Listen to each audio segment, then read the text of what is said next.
Conservative. Constitutional. It's the Andrew Cooperrider Show, keeping you informed on what's going on right here in Kentucky.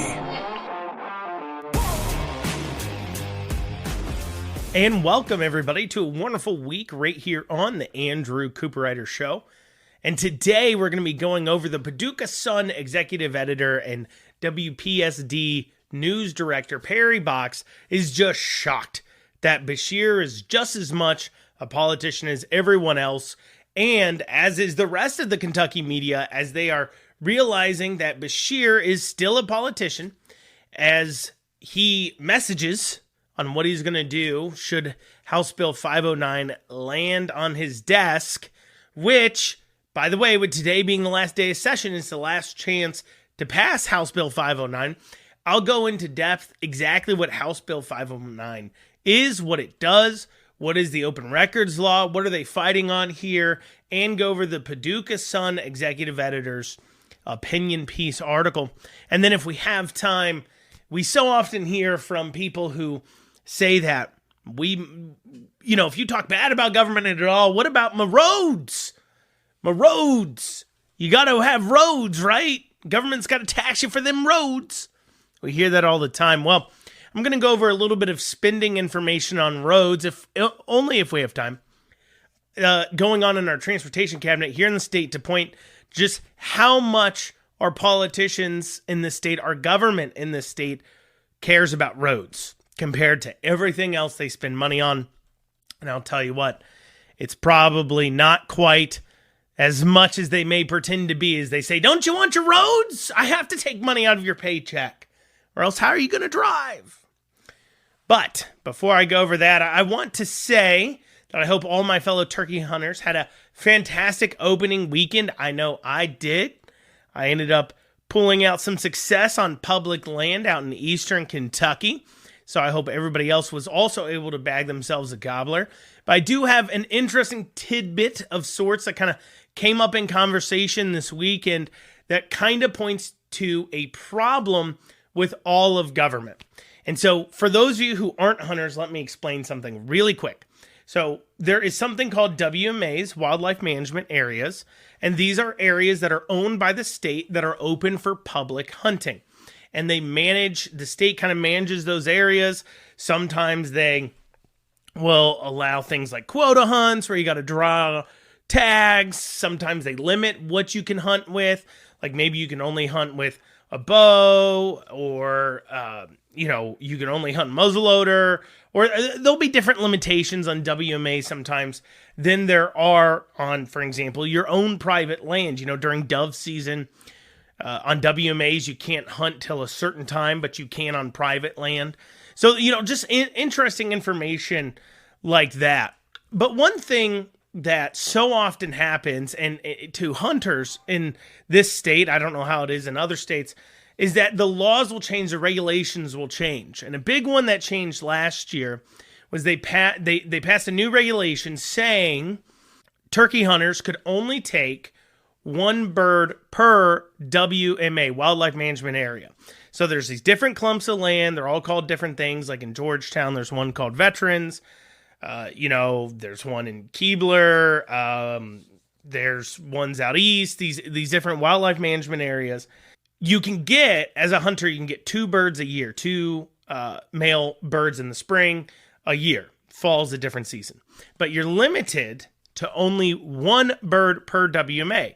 So if you normally hunt 1 wildlife management area near you, you can only get 1 bird there. But this regulation was new and it came out last year. And it's not like they do a super good job of making sure everybody knows. It's not like as you're checking out, as you're buying your license, because remember, you have to buy a hunting license to hunt on public lands. And as you're buying that license, it's not like they flash up with like a warning that says, hey, just so you know, you can only get 1 bird from WMA. They just expect you to have to constantly check the regulations each and every year. And that's a pretty big change, that you can only get 1 bird per hunting area. And it becomes a real problem for some people, including out-of-state hunters. Where I was hunting at this weekend, we were camping near another hunter who was from out of state, and he came over and was talking to us. As anybody who hunts knows, you talk to your fellow hunters in the area. And he goes, hey, how long have they been doing this one bird per WMA thing? We're like, oh, geez, that started last year. He goes, man, that's real nice to know. I'm from out of state, and I would have planned my hunt around this. Now I have to drive an hour to go hunt elsewhere. And so my point of that is it's not just in hunting that government does this. They do this everywhere, where they'll change regulations, they'll change the rules. And keep in mind, in the world of hunting, I mean, those are fines, that is trouble, that is potential license being suspended, so you can't hunt. Like, there are real repercussions for violating the rules they set forth. But instead of publicly displaying that, they just leave you to kind of figure it out. They don't display it up as a board as you enter a WMA. They always, typically at a lot of these, they have boards there with different hunting information. They don't tell you about these things right there on the board as you're walking in a lot of times, and they just kind of leave you to figure it out. And so that is just one thing to point out that government does in all parts. You know, whether it's trying to get your license renewed, trying to get this document handled, there's always changing regulations, and they do a horrible job of letting us know ahead of time. But this is what happens when there's no customer service here. There's no competition. That's why the more things that we can privatize, the more things we get out of the hands of government, in my opinion, the better. Because then you do have customer service. You do have people that care to take care of things, because you can go somewhere else and they know that there's that competition. So that was just a little point I wanted to make. That being over, I want to talk about House Bill 509. Now, I know I've mentioned this bill before, basically kind of in passing, but in these final day, today's the last day of legislation, in this final day of session, it's going to be a real nail biter on whether or not this will pass. In fact, I record these obviously before they're released. The Andrew Cooperrider show's out on WZXI at 9 a.m. each day, and it has a replay at 9 p.m. For those of you that want to listen to that on the radio there, if you're in the kind of central Kentucky area down into Richmond, Jessamine, Garrett County, Danville area, it's 95.5, 94.1 FMs, and then 1280 AM. Now, session starts today in the Senate, at least, which is where this bill is currently sitting. House Bill 509 is currently sitting over in the Senate, and they will convene at 10 a.m. today, according to their posted schedule. And so, by the time you listen to this, if you're listening to this on the podcast version, which releases at 1 p.m., there may have already been action on this, but probably not. It depends on what happens. But regardless, what happens with the bill today, and we'll go over a little bit of what are some issues with the bill, what can be changed in the bill. This bill will end up on Beshear's desk. And remember, we just came over the veto period. So any bills passed 2 weeks ago before we had this legislative break, they've had the chance to overcome the veto over these last 2 days. And after the dust has settled from this session, probably starting tomorrow, I'll go over a little bit more in depth of what's passed, what hasn't passed, the good, the bad, the ugly.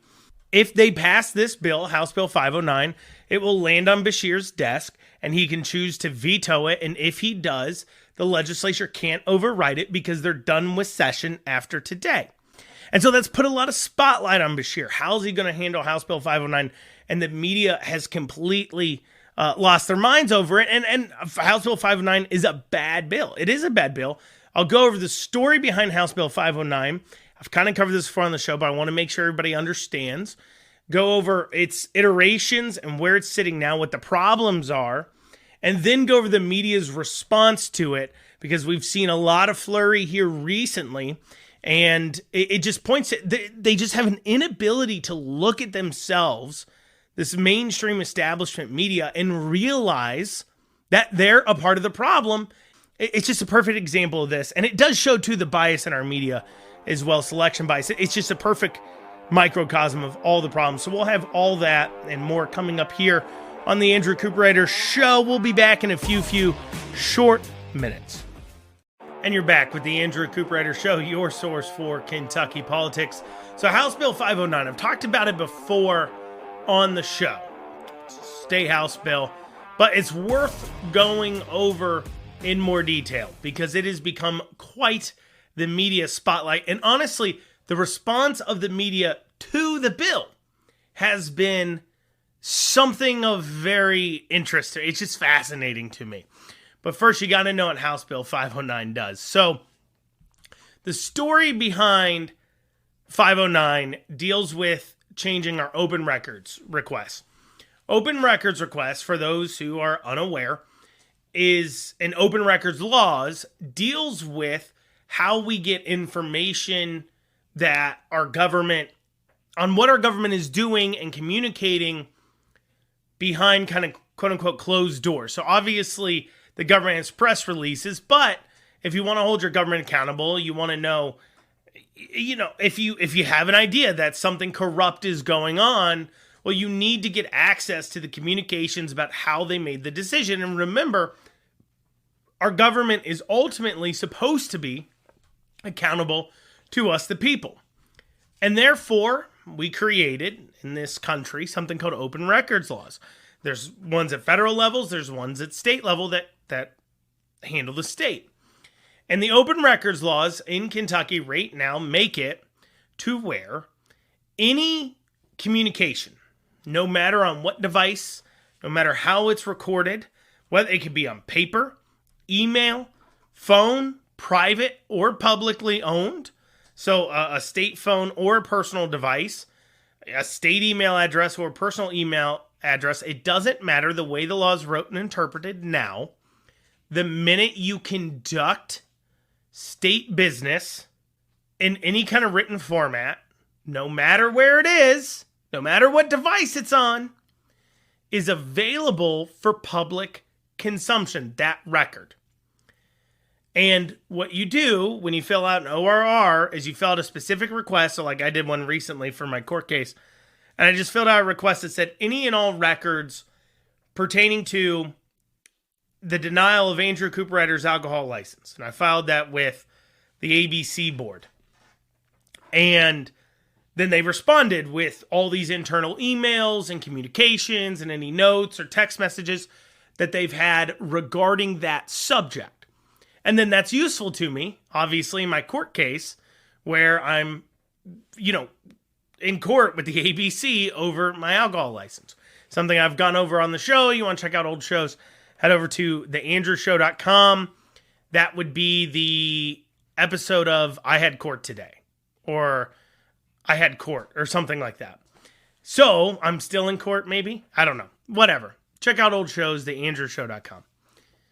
But open records requests, that's kind of their use. Now, the media uses these a lot. Newspapers, television, anything else. Anytime they're kind of trying to dig into a story, investigate a story that deals with the government, they will file open records requests.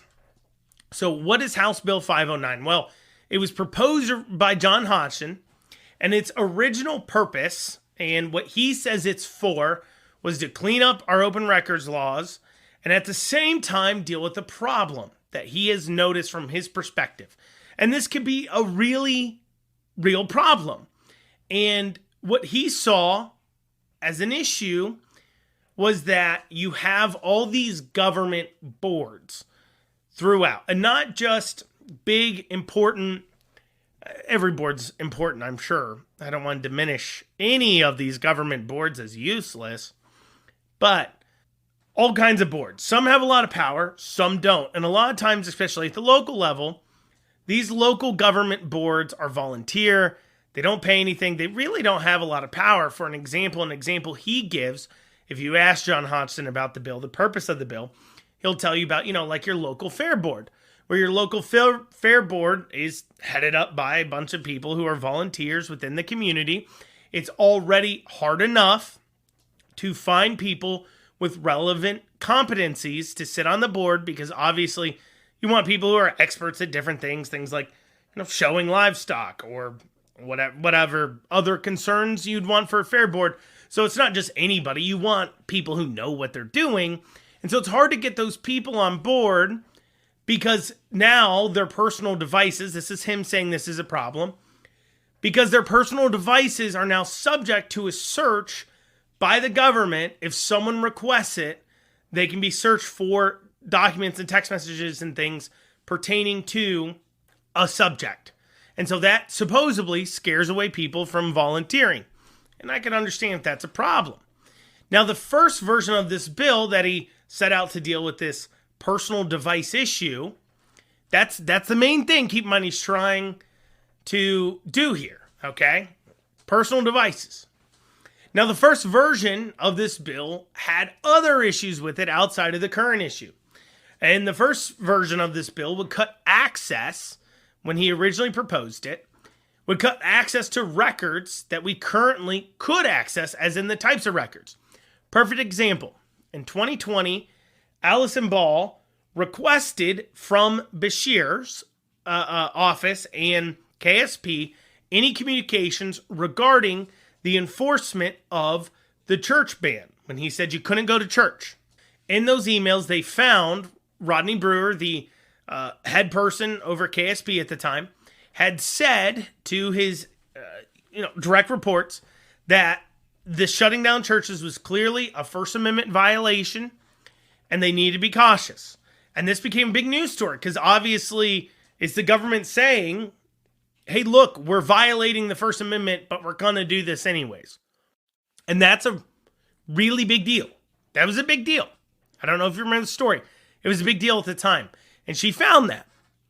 But under the way the new law was wrote, the law original, House Bill 509, that record would no longer have had access. Now, when John proposed the bill, he said, if anybody can show me any examples, I believe any records are available now would continue to be available. But if anybody can show me an example of records that wouldn't be available under the new law, then I'll change it. And a lot of people got in contact with him, giving him examples of records that they're getting due to open records requests. So he says, okay, I'll take that part out of the bill, but my original problem I'm trying to solve, he took away changing the definition of what an open record is, the big bulk of that. And then he said, I'm still trying to deal with this personal device issue. And the original bill was like 34 pages long. It's now 4 pages long. But now there's issues, though, with the current bill because it provides a giant loophole for these government employees to use to get around it. There's some important parts of the bill that I want to make sure I cover with you to see if you catch where this loophole is, right? So let's play detective together, okay? Let's play active citizen together. All right, you ready with me? So I'm going to read from the bill that has passed the House. It's now can be considered by the Senate for passage today. And if it does pass, then, and nothing changes in it, and if something changes, they can hurry up and give it a concurrence vote, then it will land on Beshear's desk. Okay, this is from Section 5 of it. An employee of a public agency shall not use an email account other than an agency-furnished email account or agency-designated email account to conduct the business of the public agency.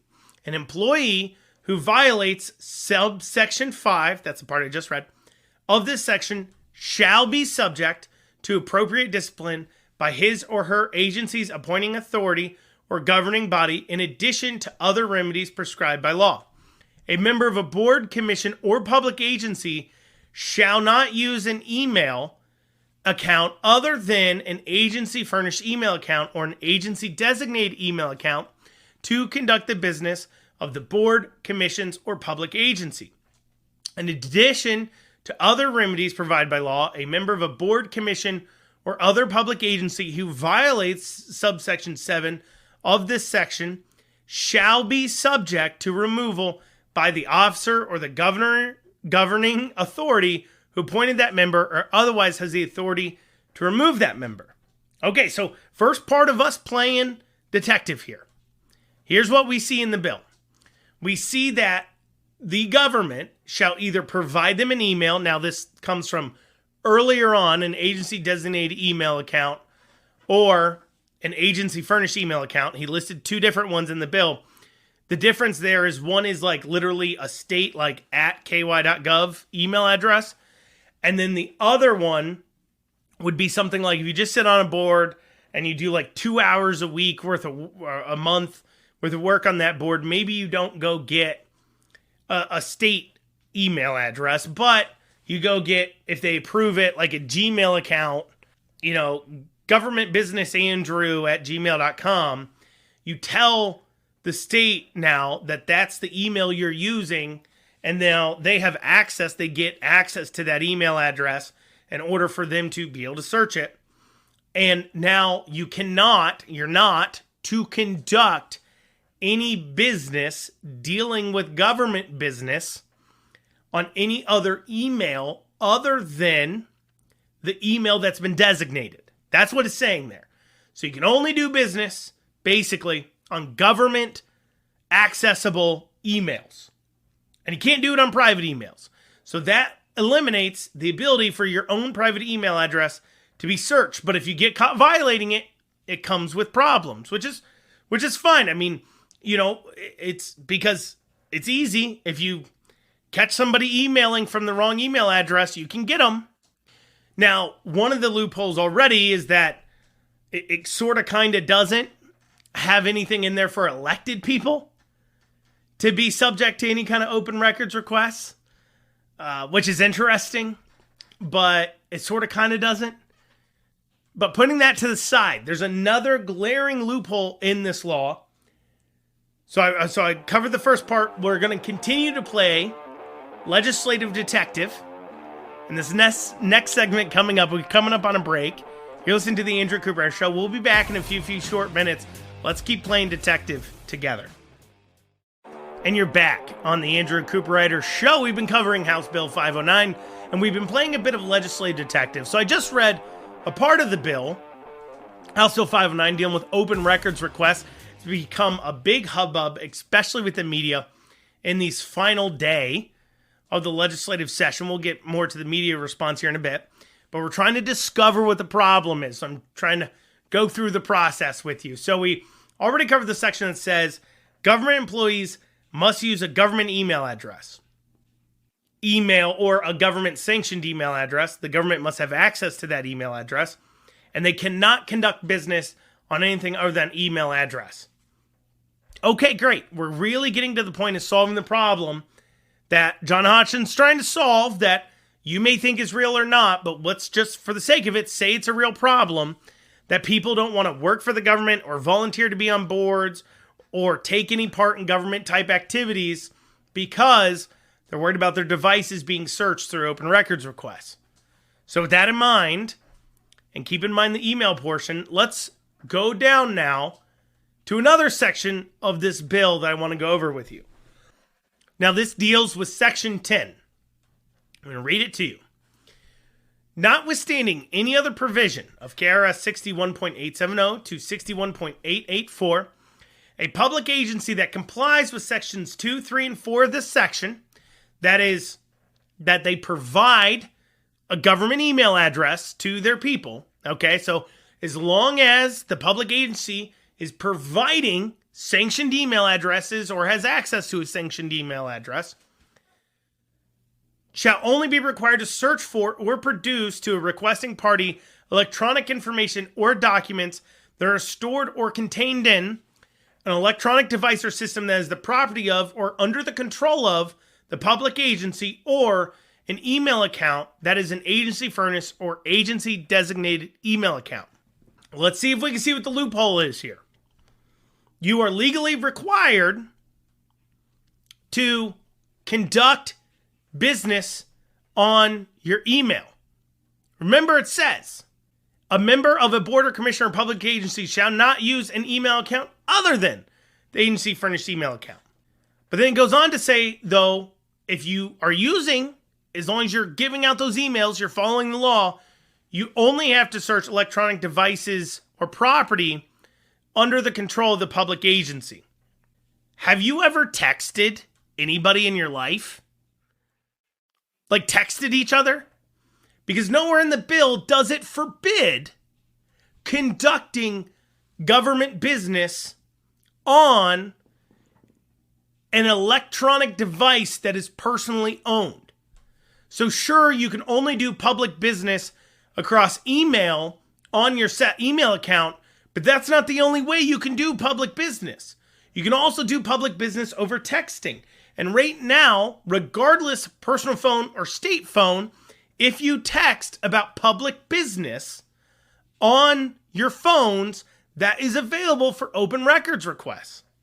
And the way this law is wrote, you can legally, it doesn't require you to only conduct business on an electronic device owned by the state or across the state email address.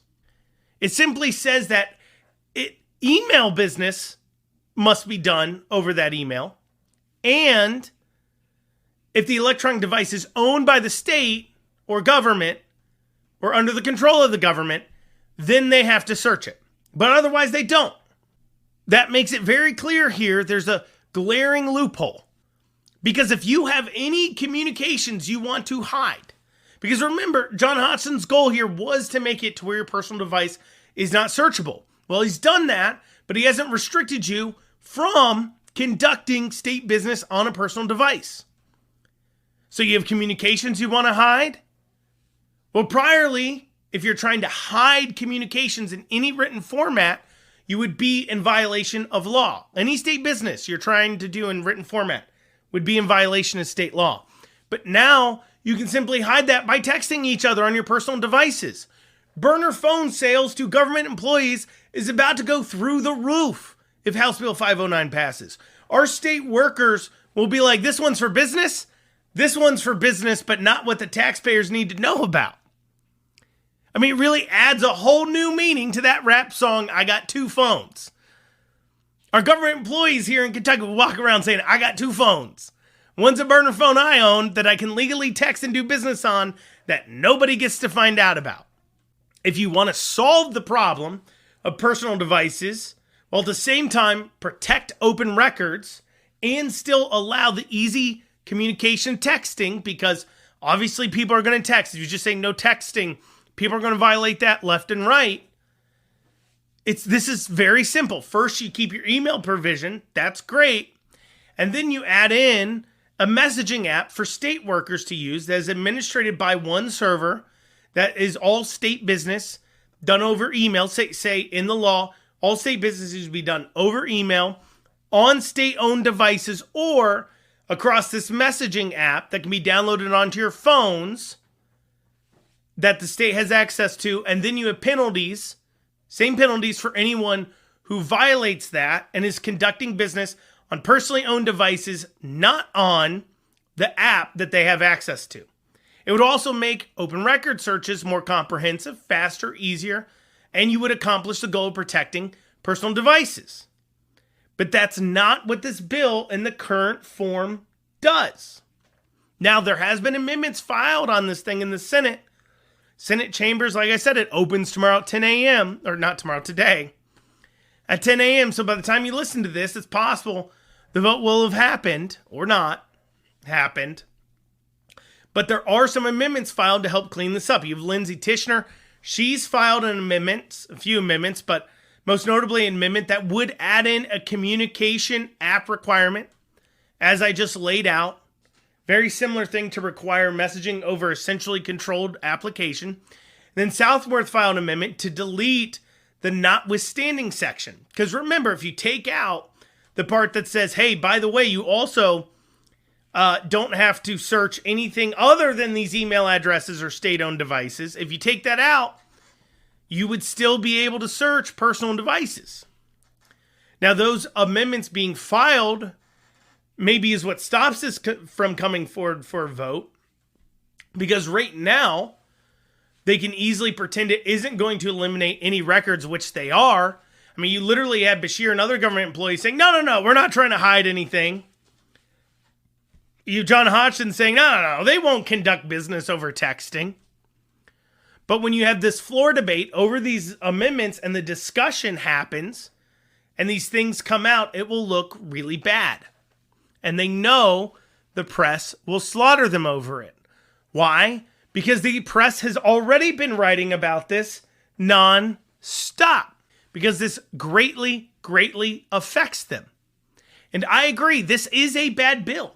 I am with them. House Bill 509 is a bad bill, but I find it ironic how much coverage something like this is getting compared to other bills, such as the Don't Protest Too Loudly bill. Remember that bill passed the House earlier this year. It's House Bill 626. It is sitting at pretty much the exact same point that House Bill 509 is at. Both rights entitled in the First Amendment. 626 deals with not being allowed to protest too loudly. You may remember me talking about this, where if you protested too loudly in the Capitol, you could be in trouble and be potentially charged with a Class D felony that'd come with the same charges as pedophilia.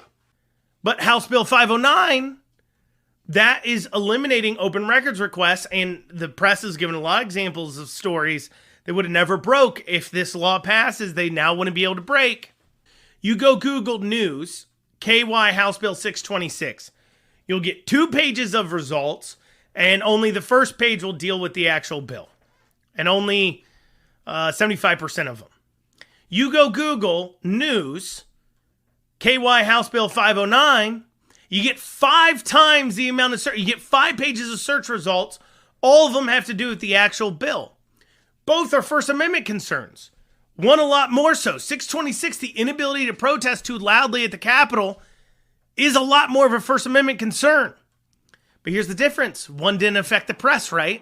And that tells us exactly what's wrong with the media. And we see this on display in the Paducah Sun editorial. We'll have that after this short break. You're listening to the Andrew Cooperrider Show, your source for Kentucky politics. And you're back with the Andrew Cooperrider Show here in this final segment on a wonderful Monday. So we've been covering House Bill 509, covered what it is, what's in it, what the concerns are, and now we're going over the press's response to it. And as I mentioned, they've wrote about this more than anything else. This is a peak concern to them because, of course, it's what's most important to them. It affects their ability to, quote unquote, do their job. And they believe they're all that's standing between you and tyranny, don't you know? Or at least so they claim. Once again, I agree. House Bill 509, a bad bill. But they're only freaking out about this so much because it affects them. They don't care when Beshear's taking away our rights, our First Amendment rights. It's only when it deals with press's First Amendment rights. And the perfect example of this is an op-ed that Perry Box, who's the Paducah Sun editor and WPSD news director, wrote, called House Bill 509 Shows Beshear Clearly Not Done with Politics. And it starts off, Governor Andy Beshear has come a long way from the early days of COVID and those afternoons with Andy. Broadcasts that many in the Commonwealth found so reassuring. They're almost like an FDR fireside chat, telling us we had nothing to fear but fear itself. He seemed caring and confident, determined, and well, perhaps even a bit humble, facing what had to seem overwhelming. His mantra, which he asked us all to recite with him on each broadcast, we'll get through this together. We'll get through this together. We'll get through this together, became a ritual, almost like some affirmations of faith at Sunday morning church service. And when the Republicans criticized the governor and made noise about limiting his emergency powers, the Lexington Herald Leader reported Beshear said, I don't care. I'm done with politics. I'm doing what I can to save lives every day. If people try to take my ability away to do that, I'm going to fight for that ability because my job is to protect you. It was, and he did. I'm done with politics, he said. Where did that guy go? The Democrat governor has signed on with the Republican supermajority to limit your ability to see government records you own. Now, before I go forward in this bill, if you're like me, you're sitting here aghast that this guy can't even read what he just wrote. He is wondering where the guy went, who's this nice fireside chat guy. He literally quotes, I don't care, I'm done with politics, I'm doing what I can to save lives every day. If people try to take away my ability to do away with that, I'm going to fight for that ability because it's my job to protect you. He quotes him as saying that and saying he did a great job. He was doing the right thing. I want that guy back. Perry, This is that guy. These are all First Amendment concerns. That guy that shut you down from going to church is the same guy that shut you down from getting open records, Perry. Don't you understand how it's the same person? You want to know where that guy went? That is the same guy. Why does he hate open records requests so much? Because he's been sued for violating the Constitution so many times, and they've used them. And you don't recognize how the same person you're praising, of course, would lead to the same person who would violate your rights as the press. He's already shown he doesn't honor the First Amendment of the Constitution. And he says it became a ritual, like some affirmation of faith at a Sunday morning church service. Where's the guy we could have faith in again? Faith in tyranny? Faith in shutting you down? Faith in saying, I don't have to share the science with you. I don't have to justify my actions. And you're wondering why that same guy doesn't want to have to justify his actions to you?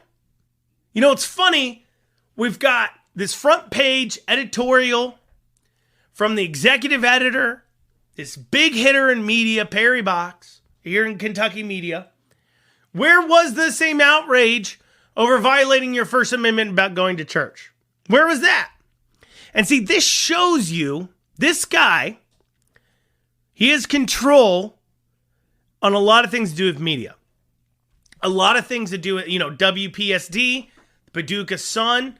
That's big Western Kentucky names when it comes to news media. And in the first few paragraphs of this article, we see his bias. Even now, he believes that through the pandemic, this guy did everything right. He was great. He's wonderful. He was like a faith leader. He was giving us fireside chats. We'll all get through this together. Perry believes it. He still believes it. And then you wonder why our media led us down a road. You wonder why your neighbors got brainwashed into believing to hate their neighbor for walking around outside without a mask. Let's hate them for that. Let's hate them for not taking a medical treatment. Let's ban them from being able to work. Let's shut down small businesses while Walmart and Home Depot get to stay open. Let's stop those bad guys next door from going to church. You wonder how those people got brainwashed? You can blame Perry Box. Even as he finds himself now, his quote-unquote rights or what have you, getting crushed under Beshear's boot, he still wishes for the guy who crushed us all. Ridiculous. He continues on to write this article about how Beshear has ducked time and time again about why are you okay with this? Why, Beshear, are you willing to sign this? You've signed on to Republicans trying to close open records. Remember, the article was House Bill 509 shows Beshear's clearly not done with politics. Because he say it's a political move for him to continue to be for 509. Because it's all about covering his own butt, trying to hide up whatever it is that Beshear is doing. But he's right. Beshear's not done with politics, but he wasn't done with politics then either. And the fact you believe that, Perry, tells me exactly why our media is in such a sorry state. Beshear's a very political creature. Always has been. He's a lifelong politician. His dad, politician. He's literally only ever been a politician. That's like it. That's all he's done. That law school. But otherwise, it's pretty much been elected positions. Politician's gonna politic. That's how it works. That's how it works. This is how he's always been. And I'm shocked you're shocked by it at this point. I honestly am. Because this is how it operates. When it comes down, and this is the media across the whole, they are just like, this guy I've been carrying water for, this guy I ran cover from, this guy we used our media bias to help throw an election for, to help make sure he got the right coverage every time he ran. This guy, he's going to stab me in the back like this? We should have had some indication he'd stab you in the back with all the other things he's been doing. Of course he wants to hide from what he's doing. Of course he does. It's ridiculous to me that we have to have this conversation with the media, that I have to remind Perry that it's the same guy. So, 509, should it pass today, will land on Beshear's desk. And Beshear will have a choice. He can veto it or not. Now, from a sheerly political standpoint, if you're the Senate, if you're worried about good politics, it might be worth it to you to do it. I mean, principally, you should have never passed it in the first place. Let's make that very clear. From a politics standpoint at this point, pass it without any amendments, throw it on Beshear's desk and make him sign it. See if he signs it. And then the media will fall out of love with this guy, as they already kind of are. And then maybe you might get some better coverage for you. But of course, that would take you passing an awful bill. You shouldn't do it for that reason. But I tell you what, they may pass it sheerly just because of the politics of it now. But they themselves could lose in these politics. So they may not move it forward. The media onslaught's been heavy. And we know that this legislature does respond to media pressure. As I said, I did have an argument on the roads. People who worry, say, hey, government's got to take your money or we can't take care of your roads. But I knew 509 would be a bigger discussion. A lot to cover there. Hopefully you all enjoyed it. Enjoyed today's show. As always, head on over to theandrewshow.com. You can reach out there, hit the contact tab. Let me know how you feel. Let me know if there's something you want me to cover. Otherwise, it was great talking to you guys today. And we'll see you back here tomorrow.